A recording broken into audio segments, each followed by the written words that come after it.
In this dystopian future of an Earth ravaged by drought, it centers around a team of investigators sent to an abandoned moon base for a secret mission.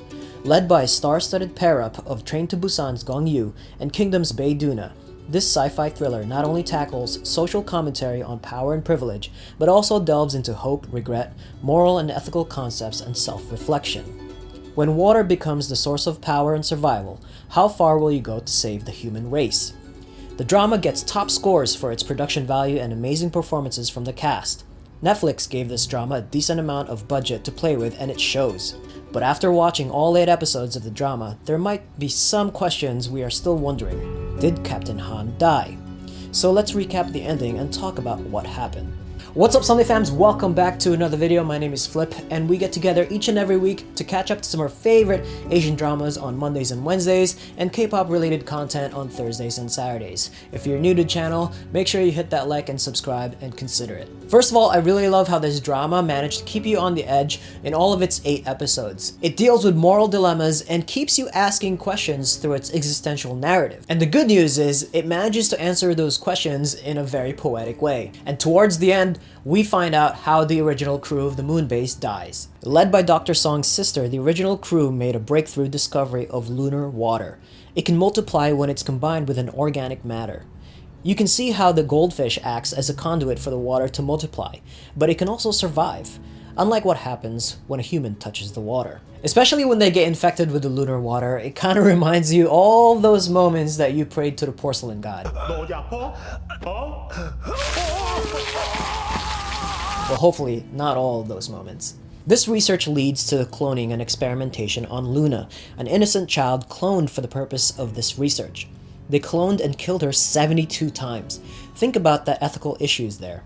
Although Luna becomes super strong and super fast, like a mutant so to speak, not only can she heal her wounds when she drinks the lunar water, but she also carries antibodies. This explains why Dr. Song was able to survive her exposure from the lunar water. This stage of the drama, several crew members have already perished.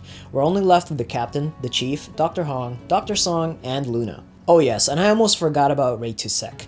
I can't help but feel sorry for this character. His choice to work with the mercenaries, known to us as RX, was justifiable.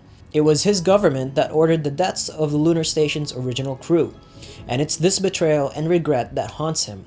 In the end, he too paid the price. Now, in the dying moments of the drama, we see Captain Han make the ultimate sacrifice. Lunar water comes rushing in and floods the chamber, and it seems like he perishes in that situation.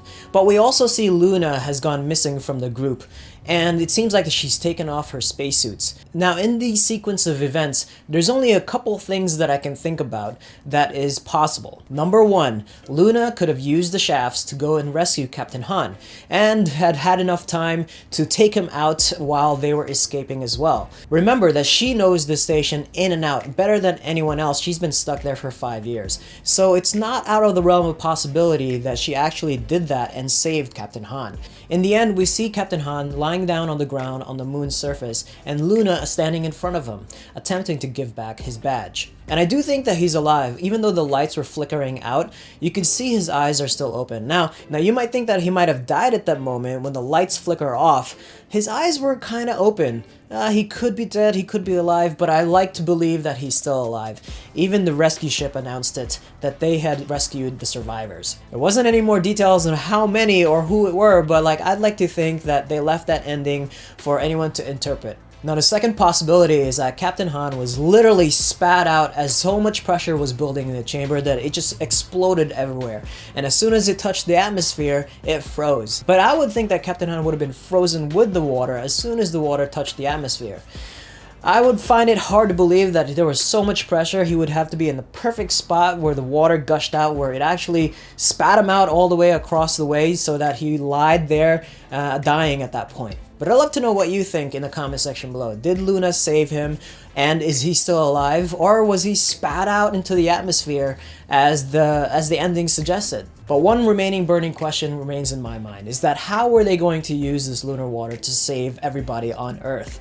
I know they experimented on clones, which was Luna. 72 times they tried and they finally found the one. But part of their ethical dilemmas is that if they brought her back to Earth, then she would have probably died because they would have experimented on her further. I think they could use it in a way where it's like a droplet or a pill form, where it just kind of multiplies, like a controlled multiplication in your water that enables you to be hydrated for weeks on end or something like that. But we'll never know, and we can only theorize how that would have happened. But in any case, that is it for me, guys. Thank you so much for stopping by. Let me know what you thought of the Silent Sea. I really loved it. I'm gonna give it an A-. Thank you so much for stopping by. Leave a like, subscribe if you haven't already, tap that bell so you know when we post new videos. And once again, I'll see you next time.